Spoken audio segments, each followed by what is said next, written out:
Hello बच्चों। आज मैं आपको कक्षा 10वीं जिसका विषय है मेरे पास गणित, इसकी वर्कशीट नंबर 49 समझाऊंगी, जिसकी डेट है हमारे पास 29 अक्टूबर 2020। आज की वर्कशीट का टॉपिक हमारे पास क्या है? वृत्त का परिमाप और क्षेत्रफल। ये आपके एनसीईआरटी बुक का चैप्टर नंबर 12 है। ठीक है, वृत्त का परिमाप और क्षेत्रफल। वहां पर एरिया मतलब क्षेत्रफल है वृत्त का। ठीक है ना। तो देखो, ये वर्कशीट स्टार्ट करने से पहले ना मैं आपको वृत्त का परिमाप और क्षेत्रफल के बारे में कुछ बताना चाहूंगी। वैसे आपको ये दोनों क्रियाकलाप में दे रखा है। ठीक है, तो पहले हम खुद से समझ लेते हैं क्रियाकलाप। तो आप खुद भी ये पढ़ सकते हो क्या लिखा हुआ है। ठीक है, देखो जैसे कि आप देख रहे हो यहाँ पर एक ये वृत्त आपके पास बना हुई है। इसका परिमाप देखो, इसके परिमाप का एक और नाम होता है जिसको बोलते हैं हम परिधि। ठीक है, ये परिमाप का ही नाम है। लेकिन ये परिधि सिर्फ वृत्त के लिए यूज होता है, परिमाप बाकी आयत वगैरह उन सब के लिए किया जाता है। ठीक है ना। तो अब ये परिधि और क्षेत्रफल है क्या चीज? देखो, परिधि का मतलब है आप वृत्त के यहां पर हो, ये ये सारी चीज, इसका मतलब होता है परिधि। बाउंड्री एक तरीके से मैं बोलूं, सर्कल की या फिर वृत्त की जो ये है परिधि। और क्षेत्रफल मतलब इसके अंदर का ये पूरा। ठीक है, अब जो आपके पास पेपर में प्रश्न आएंगे उसमें आपको ऐसा कहीं पर भी सीधा सीधा नहीं लिख के देगा कि वृत्त का परिमाप निकालो या वृत्त का क्षेत्रफल निकालो। इतने आसान क्वेश्चन तो देखो बोर्ड एग्जाम में नहीं आने वाले हैं, ये तो आपको भी पता है। ठीक है, वो क्वेश्चन जरूर देंगे इसका, वृत्त का, लेकिन उसमें आपको खुद ढूंढना होगा कि इसका परिमाप निकालना है या क्षेत्रफल निकालना है। अब वो हम कैसे निकालेंगे? देखो, सूत्र तो हम याद कर ही लेंगे परिमाप और क्षेत्रफल का, लेकिन हमारे को ये पता होना चाहिए कि कौन से प्रश्न में उसके उत्तर में परिमाप निकालना होगा या क्षेत्रफल। तो जब भी आपसे इस सर्कल के, ये वृत्त के बाहर की बात कर रहा हूं, कुछ भी चीज बाहर के लिए बात कर रहा हूं, तो आप हमेशा उसकी परिधि या परिमाप निकालोगे, हमेशा। और जब उस वृत्त के अंदर की बात कर रहा हूं, ठीक है, जैसे मैं अभी आपकी वर्कशीट में एक आगे क्वेश्चन आने वाला है कि आपके पास एक खेत है। ठीक है ना, उसमें आप क्या कर रहे हो? जुताई कर रहे हो। तो खेत के अंदर ही कर रहे होंगे ना। अब ये वृत्त के आकार का ही है खेत, तो उसके अंदर जुताई कर रहे होंगे ना, बाहर बाहर उसके यहाँ यहाँ तो नहीं कर रहे होंगे, अंदर कर रहे होंगे। इसका मतलब उसके अंदर कर रहे हो तो क्या निकालना है आपको? उसका क्षेत्रफल निकालना है। ठीक है, ऐसे ये क्वेश्चन अभी आपकी वर्कशीट में है आगे, तो हम वहां करेंगे जब मैं आपको दोबारा वो बताऊंगी। अभी सिर्फ एक उदाहरण के लिए मैंने आपको ये चीज बताई है।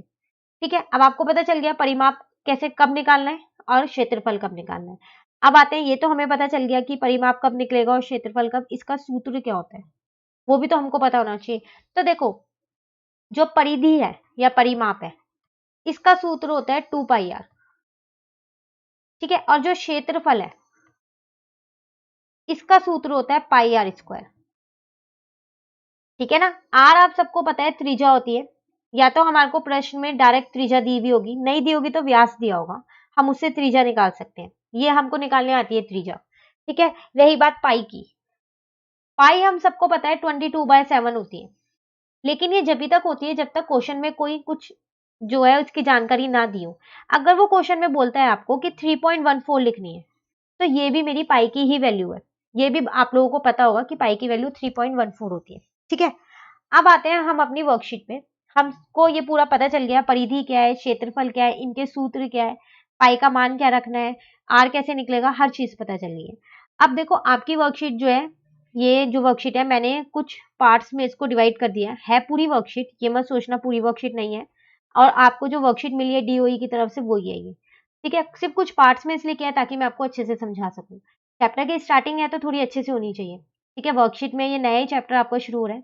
तो यहाँ आपको दो क्रियाकलाप दे रखे हैं, एक क्रियाकलाप ये है और एक क्रियाकलाप ये है।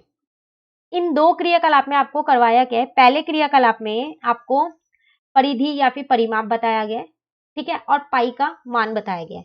आपको पता है पाई का मान ये होता है 3.14। हम यहाँ पर पॉइंट के बाद 2 डिजिट्स ले रहे हैं, इन्होंने 4 लिख रखे हैं। ठीक है, हम जब अपने प्रश्न करेंगे ना तो यही 2 लेने वाले हैं, 3.14, इससे आगे नहीं लेंगे। ठीक है, अब परिधि या परिमाप भी हमने कर लिया, 2 पाई r होता है। ठीक है ना। तो ये सब चीजें आपको इस क्रियाकलाप में लिख रखी हैं। ठीक है, अब जो नेक्स्ट क्रियाकलाप है ये वाली, इसमें आपको क्या बता रखा है? वृत्त का क्षेत्रफल। ये भी हम कर चुके हैं वैसे, पाई r² कर चुके हैं ना। लेकिन इन्होंने ना यहाँ क्षेत्रफल एक दूसरे तरीके से निकाला है। कैसे? देखो, इन्होंने एक यहाँ पर वृत्त लिया और इसको कुछ भागों में बांट दिया है। ठीक है। त्रिज खंडों में 16 त्रिज खंड दिख रहे हैं आपको, ये होते हैं त्रिज खंड, जैसे जो ये नंबर लिखा है इतना, और ये इंग्लिश में इसको हम सेक्टर बोलते हैं। ये ऐसे 16 है, ये नंबर भी डले हुए। अब इन्होंने पता है क्या किया, इन सारे त्रिज खंडों को निकाल दिया अलग अलग, मतलब ब्लू वाले अलग निकाले, व्हाइट वाले अलग निकाले। आप निकाल सकते हो बिल्कुल इनको कट करके, ठीक है ना। अब वो इन्होंने देखो ऐसे लगा दिए, ब्लू वाले ऐसे लगाए, ये रे, ठीक है, और व्हाइट वाले ऐसे लगा दिए। तो अगर आप ध्यान से देखो अब इस आकृति को, तो ये तो एक आयत बन गया, आयत के आकार का ही तो बन गया। तो इसका मतलब जितना मेरा आयत का क्षेत्रफल होगा उतना ही मेरा इस वृत्त का क्षेत्रफल होगा। इस वृत्त को तोड़ के ही तो मैंने ये बनाया है, इसके ही तो टुकड़े निकाल के, टुकड़ों को जोड़ जोड़ के ये बनाया है। तो इन दोनों का जो क्षेत्रफल है वो तो मेरा बराबर होने वाला है। तो वही चीज हमने लिख दिया कि आयत का जो क्षेत्रफल है वो वृत्त के क्षेत्रफल के बराबर होगा। अब आयत का क्षेत्रफल तो लंबाई इंटू चौड़ाई होता है। चौड़ाई तो मुझे बहुत आसानी से मिल रही है, ये है चौड़ाई, तो ये कुछ नहीं है, ये वृत्त का आर है, त्रिज्या है, यही तो निकाली थी। तो ये तो मुझे मिल गई बहुत आसानी से आर। अब आते हैं लंबाई पे। तो आप देखो यहाँ पर जो ये लंबाई है, ये और ये, यही तो है लंबाई। तो ये लंबाई यही तो है, ये जो आ रहे हैं ये ऐसे, ये कहां से आए, ये क्या है, ये यही तो जोड़ रहा है। तो ये वृत्त की परिधि ही तो है, परिधि है ना ये, 2 पाई आर, परिधि मैंने लिख दिया, 2 पाई आर ही होता है। अब ये हाफ क्यों किया, तो देखो ये यहां पर भी है और ये यहां पर भी है, लेकिन यहां तो ये पूरा एक ही बार है ना, ये है ना, इसलिए हमने इसको आधा किया है, ठीक है। तो इस 2 से 2 कट गया, पाई आर स्क्वायर में ना क्या आ गया यहाँ पर, इसका क्षेत्रफल आ गया। आपको सिर्फ क्षेत्रफल याद रखना है अच्छे से, पाई आर स्क्वायर, ठीक है। अब एक उदाहरण दे रखा है, चलो देखते हैं उदाहरण क्या है। ये आपका क्रियाकलाप 2 यहाँ पर खत्म होता है, उसके बाद एक उदाहरण है, ये बहुत आसान सा उदाहरण है। आपसे कह रहा है एक वृत्त की परिधि तथा क्षेत्रफल संख्यात्मक रूप से समान हो तो वृत्त का व्यास ज्ञात कीजिए। देखो आपको यहाँ पर क्वेश्चन में कह रहा है कि वृत्त की परिधि, मैं यहाँ साथ साथ लिखती भी रहती हूँ, ठीक है, मैं यहाँ पर कर रही हूँ ये आपका उदाहरण 1, ठीक है। आपको कह रहा है वृत्त की परिधि, तो फिर हम पहले लिख लेते हैं यहाँ पर वृत्त की परिधि, ठीक है, किसके बराबर दे रखी है, वृत्त के क्षेत्रफल के बराबर। तो चलो फिर इसको वृत्त के क्षेत्रफल के बराबर कर देते हैं। अब वृत्त की परिधि का सूत्र होता है मेरे पास 2 पाई आर, अब वृत्त के क्षेत्रफल का सूत्र होता है पाई आर स्क्वायर।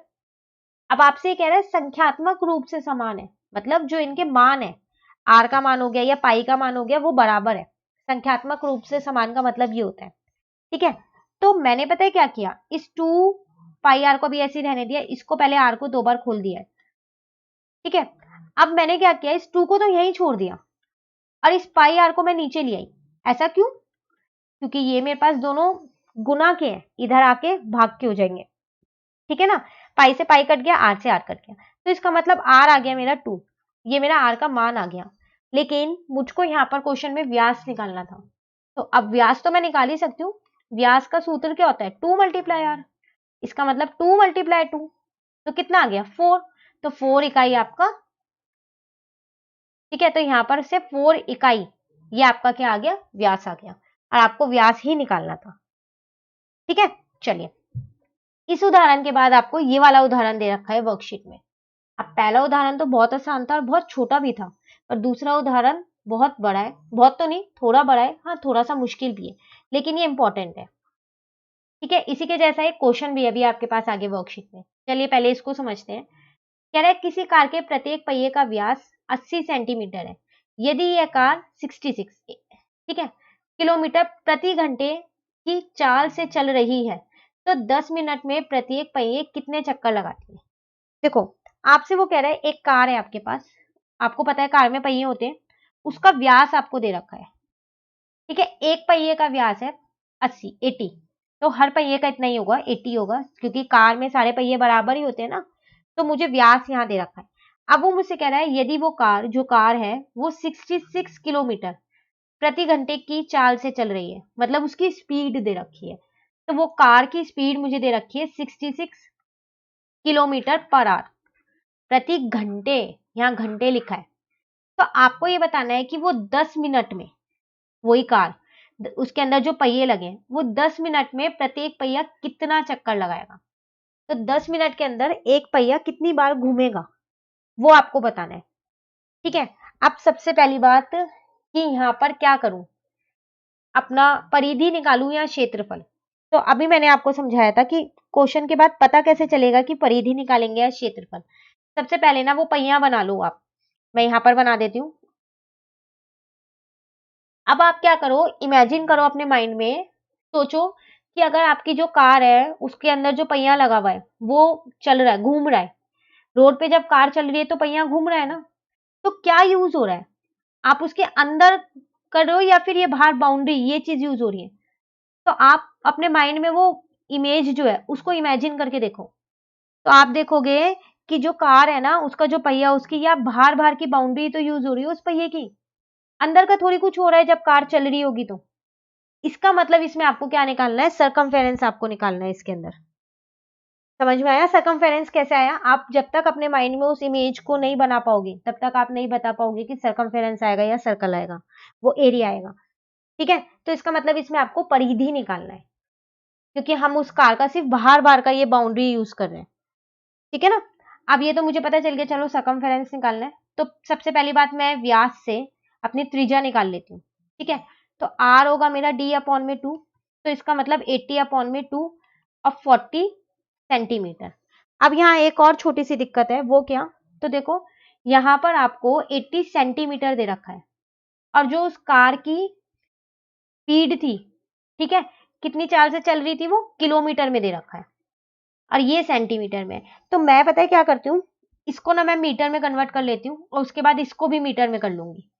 ठीक है, तो आपको पता है कि 1 सेंटीमीटर में 1/100 मीटर होते हैं, तो फिर 40 सेंटीमीटर में कितने होंगे, 40/100।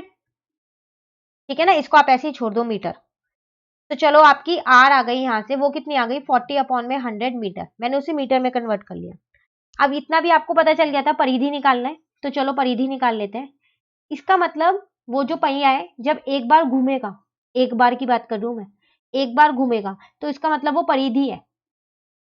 एक बार घूमा तो क्या निकालना पड़ेगा, एक बार के लिए परिधि, है ना। तो चलो यहां पर लिख लेते हैं फिर हम।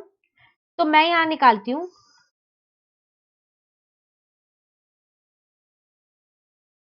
पहिए के द्वारा एक चक्कर में तय की गई दूरी, एक चक्कर में कितनी दूरी तय करेगा, इसका मतलब क्या निकालना है मुझे, मुझे परिधि तो निकालना है। ठीक है, तो उसका तो उसका सूत्र क्या होता है मेरे पास यहाँ पर, तो उसका सूत्र होता है मेरे पास 2 पाई आर। ठीक है ना, 2 को मैंने ऐसे ही रहने दिया, पाई की जगह मैंने 22/7 लिखा, आर मैंने अभी निकाला है 40/100। ठीक है, अब आगे आप इसको कर सकते हो, इस जीरो से इस जीरो को हमने काट दिया। ठीक है, अब क्या बचा मेरे पास, तो अब मेरे पास यहाँ पर बचा 2 × 22 × 4 डिवाइडेड बाय 70, तो ये आ गया मेरा 176/70 मीटर, क्योंकि मैंने मीटर में निकाला है। ठीक है, तो पहिए का मुझे ये तो पता चल गया, एक चक्कर में वो कितनी दूरी तय करेगा। मुझको क्या बताना है, 10 मिनट में कितने चक्कर लगा लेगा वो पहिया। अब वो कैसे निकालेंगे, तो देखो, अब अगली स्लाइड पे करते हैं। अब मुझे यहाँ पर निकालना है चक्करों की संख्या। तो सबसे पहले तो आप यही सूत्र लगाने वाले हो पूरा, एज इट इज आप ये यहाँ पर लिखने वाले हो पूरे सूत्र को। ठीक है, अब मैं उसके आगे का कर दूं, चक्करों की संख्या। ठीक है ना, देखो लिखा है 10 मिनट में पहिए द्वारा तय की गई दूरी, तो दूरी का एक सूत्र होता है आपके पास। दूरी का सूत्र क्या होता है, अगर आपसे मैं पूछूं कि दूरी का सूत्र क्या होता है, आपने ये अपने साइंस में किया होगा। दूरी का सूत्र स्पीड, डिस्टेंस आपको दे रखा हो तो स्पीड इनटू टाइम किया है ना आपने ये। तो अब हम इसको कैसे निकालेंगे, तो देखो आपको क्या करना है, यहाँ पर स्पीड आपको चाल दे रखी है। ठीक है, वो कितनी थी, 66 किलोमीटर पर आवर। अच्छा, तो पहले हम इसको कन्वर्ट करना सीख लेते हैं, हमने इसको सीखा नहीं ना कन्वर्ट करना, चलो यहाँ सीख लेते हैं, फिर मैं आपको ये निकलवा दूंगी। ठीक है, देखो आपको यहाँ पर चाल दे रखी थी, वो दे रखी थी 66 किलोमीटर पर आवर, ऐसे लिख सकती हूँ, लेकिन मेरे को इसको मीटर में करना है, तो 1 किलोमीटर में 1000 मीटर होते हैं, तो इस किलोमीटर की जगह मैं यहाँ पर 1000 लिख सकती हूँ, ठीक है। और आर, 1 आवर में कितने 3600 सेकेंड्स होते हैं, तो फिर मैं यहाँ पर 3600 लिख सकती हूँ। आप यहाँ पर ध्यान दीजिएगा, मैंने यहाँ मीटर मिनट में कन्वर्ट नहीं किया, सेकंड में कन्वर्ट किया है, तो इस चीज का आप ध्यान रखिएगा, सेकंड में किया है मैंने यहाँ, ठीक है। तो आप देखो इन 2 जीरो से ये 2 जीरो कट हो गई, तो आपके पास बचा 66 इंटू 10 डिवाइडेड बाय 36, ठीक है। अब इसे कट कर लेते हैं, ये 11 आएगा, यहाँ पर कितना आएगा 6 आएगा, फिर दोबारा इसे कट कर दिया 3 आएगा, ठीक है, और यहाँ पर आ जाएगा 5, तो आपका आ गया 55/3 मीटर पर सेकेंड, आपकी चाल आ गई मीटर पर सेकेंड में। बस अब आप यहाँ पर निकालोगे वो, तो चक्करों की संख्या, तो हाँ अब आपको वो सूत्र पता है क्या होता है, तो अगर आप चाल को जितने मिनट आपने लिए उससे आप गुना कर दो, तो फिर आपको पता चल जाएगा कि आपने कितनी दूरी ली थी। तो चाल है मेरे पास 55/3 और कितना मिनट लिया था 10 मिनट, लेकिन आप एक चीज यहाँ पर ध्यान दो, मैंने अभी सेकंड में आंसर निकाला है और यहाँ पर मिनट में आंसर, तो फिर मैं इस मिनट को सेकंड में कन्वर्ट कर दूं तो इंटू 60 कर देती हूँ। क्यों? क्योंकि 1 मिनट में 60 सेकेंड्स होते हैं, तो 10 मिनट में कितने होंगे 10 इंटू 60, ठीक है ना। और नीचे आपके पास था पहिए के द्वारा एक चक्कर में तय की गई दूरी, वो तो हमने अभी पीछे निकाली है, कितनी निकाली है 176/70 निकाली है ना, वो हमने यहां रख दी, ठीक है। अब इस 3 से इस 60 को कट किया 20 आ गया, बस अब तो आपका आंसर आ गया यहाँ पर। आपको पता है जब 2 बार ऐसे अपॉन होता है तो नीचे वाला नंबर आके पलट जाता है ऊपर, वही मैंने यहाँ पलट दिया, ठीक है। अब जब आप इस पूरे को करोगे, इन सबको मल्टीप्लाई और 176 से डिवाइड, तो आपका 4375 आ जाएगा। इसका मतलब 10 मिनट में एक पहिया कितनी बार घूम रहा है, कितने चक्कर लगा रहा है 4375, ठीक है। चलो उदाहरण हो गया, इंपॉर्टेंट उदाहरण है ये बहुत ज्यादा, ठीक है, थोड़ा सा मुश्किल जरूर है, लेकिन आप स्टेप बाय स्टेप इसको समझोगे। हमने कुछ नहीं किया है, सिर्फ जो ये यूनिट्स आपको दे रखी थी, सेंटीमीटर को मीटर में कर दिया, यहाँ से किलोमीटर को मीटर में कर दिया, और घंटे को हमने सेकंड में कर दिया, और इस वाले मिनट को हमने किस में कर दिया सेकंड में, बस ये सारी चीजें की हैं इस क्वेश्चन में ज्यादा हमने, ठीक है। मेन है क्या परिधि या क्षेत्रफल कैसे पता चलेगा, तो ये आपको ध्यान रखना है। चलिए अब कुछ क्वेश्चन हैं जो हमको खुद करने हैं, आपकी आगे की वर्कशीट ये है अब, तो चलो देखते हैं। आपसे कह रहा है यदि एक अर्धवृत्त आकार चांदे का व्यास 14 सेंटीमीटर है तो इसकी परिधि ज्ञात कीजिए। आपको एक अर्धवृत्त आकार मतलब एक चांदा है, तो चांदा ऐसा होता है ना, ये मैं उसकी आकृति बना देती हूँ, आपको इसकी परिधि निकालनी है, तो परिधि कैसे निकालोगे। आप देख रहे हो ये वृत्त का आधा है, तो इसका मतलब वृत्त का आधा, तो ये बाहर बाहर की तो परिधि है ना, तो वृत्त की परिधि क्या होती है मेरे पास, वो होती है मेरे पास 2πr, उसका आधा कर देती हूँ, 2 से डिवाइड करके आधा हो जाएगा। लेकिन ये भी तो है मेरे पास यहाँ पर, ये व्यास, परिधि का मतलब देखो होता क्या है, परिधि का मतलब तो ये बाहर बाहर का है ना, ये इस वृत्त की जो ये बाउंड्री है ये है, तो यहाँ पर भी यही तो है, ये बाउंड्री जो है सिर्फ इतनी, ये तो कहीं पर भी नहीं आया उसके अंदर, तो इसको भी तो जोड़ना पड़ेगा, और ये क्या है मेरे पास डी व्यास है, तो यहाँ पर लिख देंगे +d, ठीक है। तो परिधि ऐसे निकालेंगे, डायरेक्ट परिधि का सूत्र लगा के 2πr करके मत निकालना, गलत हो जाएगा, ठीक है। अब इस 2 से इस 2 को काट दिया, पाई की जगह तो मैंने 22/7 लिख दिया, लेकिन मुझे आर तो यहाँ पता नहीं है, आर निकाल लेते हैं d/2, तो डी कितना है मेरे पास 14, तो आर कितना आ गया मेरे पास 7 सेंटीमीटर, ठीक है ना। तो यहाँ पर मैंने लिख दिया 7, और डी मेरे को दे ही रखा है 14 है, इस 7 से 7 काट दिया, 22 + 14, ठीक है। अब आपने जब इन दोनों को प्लस किया तो आपका कितना आया 36 सेंटीमीटर, आपकी परिधि आ गई, आपको यही निकालना था। पहला क्वेश्चन तो बहुत आसान था, चलिए दूसरा देखते हैं। दूसरा है मेरे पास एक पहिए का क्षेत्रफल आपको दे रखा है, ठीक है। पहिए को 572 मीटर की दूरी तय करने के लिए कुल कितने चक्कर लगाने पड़ेंगे। तो आप देख रहे हो वही चक्कर वाला क्वेश्चन दोबारा हमारे पास घूम के आ गया है। ठीक है, यहाँ पर आपको कह रहा है एक पहिए का क्षेत्रफल दे रखा है। इस क्वेश्चन में चेंज क्या है, इसमें सिर्फ ये चेंज है, आपको ये नहीं देखना कि क्षेत्रफल निकालना है या फिर परिधि निकालनी है।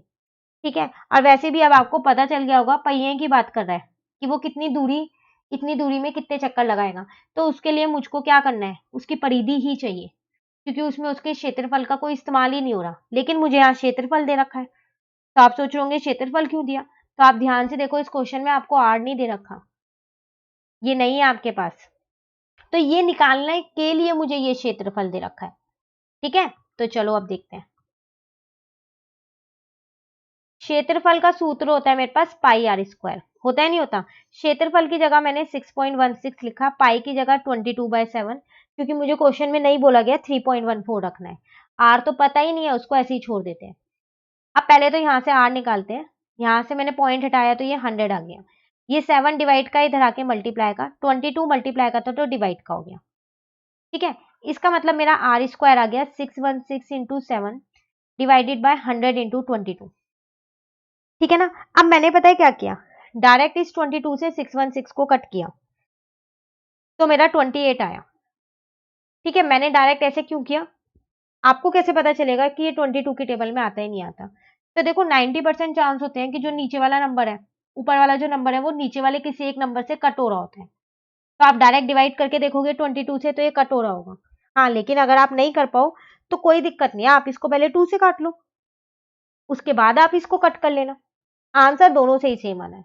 ठीक है, तो यहां से मेरा आर स्क्वायर आ गया 28 इंटू 7/100, इसका मतलब 196/100।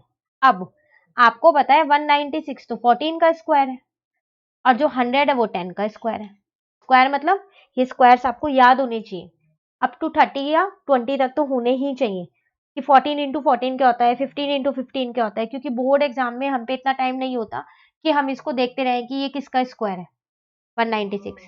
ठीक है, तो अगर आपको याद नहीं है तो आप याद कर लीजिएगा, और अगर आपको याद है तो बहुत ही अच्छी बात है। ठीक है, इस स्क्वायर से ये स्क्वायर कट गया, तो आर आ गया मेरा 14/10, इसका मतलब 1.4 मीटर। चलो आर आ गया।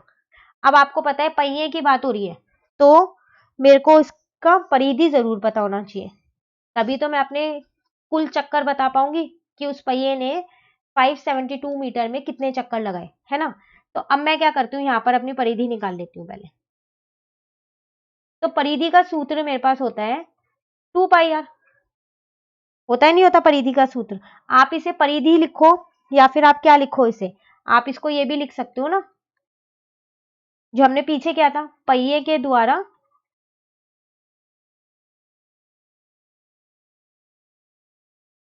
एक चक्कर में तय की गई दूरी। ठीक है, तो वो भी तो मेरा 2π आ रही है, वो परिधि ही तो है एक चक्कर में। ये आपके पास एक चक्कर जो घुमा होगा तो इसका मतलब परिधि निकली होगी वो। ठीक है, तो 2 की जगह 2, पाई की जगह पाई, और आर की जगह आर। ठीक है, तो यहां पर मैंने क्या किया, इन तीनों को मल्टीप्लाई कर दिया एक साथ ही, तो वो मेरा यहां पर मल्टीप्लाई करके आया, 1 मिनट, तो वो मेरा यहां पर मल्टीप्लाई करके आया 61.6 डिवाइडेड बाय 7 ऐसी है। अब आगे मैंने इसको डिवाइड कर दिया 8.8 मीटर। तो चलो पहिए के द्वारा एक चक्कर में कितनी दूरी उसने तय की, इतनी। ठीक है, एक पहिए ने इतनी दूरी तय की है एक चक्कर में। मुझे तो बताने कितने चक्कर लगेंगे, यही बताना है ना। अब ये कैसे बताएंगे, तो अब यहाँ पर मुझे ये बताने थे चक्कर कितने लगेंगे, तो यहाँ लिख देते हैं चलो, चक्करों की संख्या। तो कैसे निकालें, सबसे पहली बात तो मुझे अपना सूत्र लिखना पड़ेगा। ठीक है ना, तो सूत्र मेरे पास था क्या यहाँ पर, अगर मैं अपना सूत्र, हमने जो उदाहरण में किया था वही वाला तो सूत्र था। तो क्या था यहाँ पर, डिस्टेंस मतलब कुल दूरी, कितनी दूरी हमने तय की। ठीक है, और डिवाइड में क्या था, डिवाइड में यही तो था, पहिए के द्वारा एक चक्कर में तय की गई दूरी। ठीक है ना। अब देखो कुल दूरी ये मुझे पहले ही दे रखी है 572, और ये भी मैंने निकाल दिया था अपने पीछे पीछे वाली स्लाइड पे निकाला है ना मैंने 8.8। तो बस इसको आप यहां रख दो 8.8 को। अब जब आप इसको इससे डिवाइड करोगे तो 65 आपका आंसर आ जाएगा। अब यहाँ पर एक क्वेश्चन आता है, कई बच्चे सोच रहे होंगे कि मैंने यहाँ पर डायरेक्ट कुल दूरी लिखा और सीधा ये लिख दिया, लेकिन जो मैंने पीछे एग्जाम्पल किया था उसमें मैंने आपको एक चीज बताई थी कि जो डिस्टेंस होता है वो तो मेरा स्पीड इनटू टाइम होता है, बताई थी ना। मतलब कितनी हमने चाल की, ठीक है, और कितना मिनट लिया या फिर कितने सेकंड लिए या फिर कितने घंटे लिए, हमने उनको गुना किया था। यहाँ क्यों नहीं किया? तो देखो ये फॉर्मूला जरूर होता है मेरे पास, लेकिन ये तो मैं तब लगाऊंगी ना जब मुझे डी नहीं पता होगा, एस इंटू टी। लेकिन यहाँ तो मुझे डायरेक्ट ही पता है कि मैंने कितनी दूरी तय की है, पता है ना, तो फिर मैं ये सूत्र क्यों लगाऊं? इसलिए मैंने यहाँ ये सूत्र नहीं लगाया, डायरेक्ट इसको लिख दिया। और दूसरी बात ना, यहाँ पर मुझे ये बता भी नहीं रखा एस और टी है कितना। वहां पर देखो आप एक बार एग्जाम्पल में देख लेते हैं, यहाँ पर आपको कह रहा है कि प्रति घंटे की चाल से चल रही है। चाल यहाँ तो दे रखी है लेकिन वहां तो नहीं दे रखी है, और यहाँ 10 मिनट भी दे रखे हैं लेकिन वहां तो नहीं दे रखे। ठीक है, यहाँ नहीं दे रखे ना, इसलिए हमने कुल दूरी डायरेक्ट लगा के कर दी है। ठीक है, तो यहाँ से क्वेश्चन 2 हमारा कंप्लीट होता है। आज की वर्कशीट का लास्ट क्वेश्चन है क्वेश्चन नंबर 3। कह रहा है एक वृत्ताकार खेत पर ₹24 प्रति मीटर की दर से बाड़ लगाने का व्यय 5280 है। इस खेत की 0.50 प्रति वर्ग मीटर की दर से जुताई कराई जानी है। खेत की जुताई कराने का व्यय ज्ञात कीजिए। तो जब मैंने आपको ये वर्कशीट स्टार्ट कराई थी तब मैंने आपको ये उदाहरण दिया था जुताई वाला। तो मैंने आपको बोला था कि परिधि और क्षेत्रफल में जब मैं आपको बता रही थी अंतर क्या है, तो मैंने कहा था जब आप जुताई करोगे तो आप अंदर की साइड ही तो करोगे जुताई। वही सेम देखो आ गया ना, मैंने आपको कहा था आपकी वर्कशीट में मिलेगा ये रहा। देखो पहले तो आपसे वो बोल रहा है कि एक खेत जो है ये वृत्ताकार आकार का है, ठीक है। इसमें बाड़ लगाने का आपको दे रखा है, प्रति मीटर भी दे रखा है और कुल भी दे रखा है, कितना कुल आपका व्यय होगा, दोनों चीज दे रखी है। ठीक है, अब आपको क्या करना है, इसी खेत में जुताई करनी है। तो जुताई तो आप तभी कर पाओगे जब आपको इस खेत का क्षेत्रफल पता होगा। जब तक क्षेत्रफल ही नहीं पता होगा तो आप जुताई कैसे करोगे? तो क्षेत्रफल तो मुझे निकालना पड़ेगा पहले। अब क्षेत्रफल निकालने के लिए मुझे आर चाहिए। आर मुझे यहाँ पर आप देखो कहीं पर भी नहीं दे रखी, तो मेरे को जो ये दो चीज दे रखी है ना, ठीक है, मैं इसका इस्तेमाल करती हूँ। तो देखो मेरे पास एक सूत्र होता है, वो सूत्र मेरे पास होता क्या है, वो होता है मेरे पास दर इंटू परिधि। ठीक है, और ये किसके बराबर होता है? व्यय के। दर मुझे दे रखा है 24 है, परिधि नहीं पता मुझे, लेकिन हाँ परिधि का सूत्र पता है मुझे 2πr, तो मैंने सूत्र लिख दिया। व्यय मुझे दे रखा है 5280। ठीक है, अब 24 को ऐसे ही रहने दिया, 2 को ऐसी, पाई की जगह पाई की वैल्यू, आर तो पता ही नहीं है, छोड़ दो आर आप इसको यहीं पर ही। ठीक है ना, तो ये आ गया मेरा 48 इंटू 22/7 इंटू में आर इज इक्वल टू 5280। यहां से मैंने आर का मान निकाला, तो 5280 ये 7 डिवाइड का इधर आके मल्टीप्लाई का, और ये दोनों मल्टीप्लाई के हो गए, सॉरी डिवाइड के हो गए। ठीक है, अब इस 22 से इस 5280 को मैंने काटा तो 240 पे कट गया था ये। अब इस 48 से इस 240 को काट दिया 5 पे, तो 5 इंटू 7, चलो मेरी आर आ गई 35 मीटर, आर निकल गई। ठीक है, आर तो आपको पता चल गई। अब आपको क्या करना था, क्षेत्रफल निकालना था ना, तो ठीक है हम क्षेत्रफल निकाल लेते हैं फिर हम। तो खेत का क्षेत्रफल कैसे निकलेगा? पाई आर स्क्वायर, पाई की जगह पाई, आर की जगह आर। ठीक है, इसको इससे काटा 5 आया, तो 22 इंटू 5 इंटू 35। ठीक है ना, अब जब आप इसको करने वाले हो गुना, तो आपका आएगा 3850 मीटर स्क्वायर। चलो क्षेत्रफल भी आ गया। अब मुझे बताना था कुल कितना व्यय होगा इस खेत की अगर मैं जुताई करवाऊं तो मुझे दर दे रखा था कितना, 0.50। तो फिर वही सेम सूत्र, दर को अब की बार मैं क्षेत्रफल से गुना करने वाली हूँ। ठीक है, तो यहां पर आ जाएगा व्यय। दर मुझे दे रखा है 0.50, क्षेत्रफल मैंने निकाला है अभी, और व्यय मैंने ऐसे ही छोड़ दिया है। ठीक है, ये मुझे नहीं पता, ये मुझे निकालना है। तो ये हटा के 100 हो गया, 0 से 0 कट गया। तो व्यय मेरा यहाँ से कितना आ गया है, 3850 इंटू 5/10, ये भी कट गया। अब जब आप इसे गुना करोगे तो आपका व्यय आ जाएगा। ठीक है, तो आपका व्यय यहाँ से कितना आएगा, आप 385 को किससे, 5 से गुना कर दो, तो आपका आएगा 1925। ठीक है, अब यहाँ पर एक छोटा सा क्वेश्चन है जो आप लोगों के माइंड में चल रहा होगा कि हमने जब पहले यहाँ पर दर को परिधि से गुना किया तो व्यय आया, दर को क्षेत्रफल से गुना किया तो व्यय आया। कैसे पता चलेगा कब दर इंटू परिधि करेंगे और कब दर इंटू क्षेत्रफल करेंगे? तो देखो, यहाँ पर आपसे कह रहा था वृत्ताकार खेत पर बाड़ लगानी है, तो वो तो बाहर की साइड ही लगाओगे आप, इस वृत्त के बाहर ही तो लगाओगे। इसका मतलब ये आपको परिधि की जानकारी दे रखी है, तो यहां से आप परिधि निकाल सकते हो। अब वो कह रहा है कि जुताई करनी है, तो जुताई अंदर करोगे, तो जो ये है ये आपको क्षेत्रफल के लिए दे रखा है। ठीक है ना। दूसरी चीज, दूसरा तरीका याद करने का, देखो यहां लिखा है प्रति मीटर, तो आपको पता है परिधि में जब भी हम यूनिट लगाते हैं, इकाई, तो मीटर सेंटीमीटर ऐसे ही लगाते हैं, लेकिन जब क्षेत्रफल में लगाते हैं तो लिखा है प्रति वर्ग मीटर, लगाया ना अभी, यहाँ पर मैंने मीटर स्क्वायर, तो यहाँ प्रति वर्ग मीटर है, तो इसका मतलब यहाँ पर मेरा परिधि निकलेगा और यहाँ पर ये क्षेत्रफल के लिए। ठीक है, वैसे आप ऐसे याद रखो तो ज्यादा अच्छा है कि बाड़ जो लगाएंगे वो बाहर की साइड लगाएंगे और जुताई जो है वो अंदर की साइड करेंगे, बाहर की साइड के लिए परिधि और अंदर की साइड के लिए क्षेत्रफल। ठीक है, तो ये चीज आपको अच्छे से याद रखनी है। सारे क्वेश्चन बहुत इंपॉर्टेंट है आज की वर्कशीट के, तो काफी अच्छे से आप इनको कर लेना। ठीक है ना। अगर आपको ये वीडियो अच्छी लगी तो आप इसे लाइक जरूर कीजिएगा। ठीक है, और मेरे चैनल को सब्सक्राइब कीजिएगा। ठीक है, थैंक यू।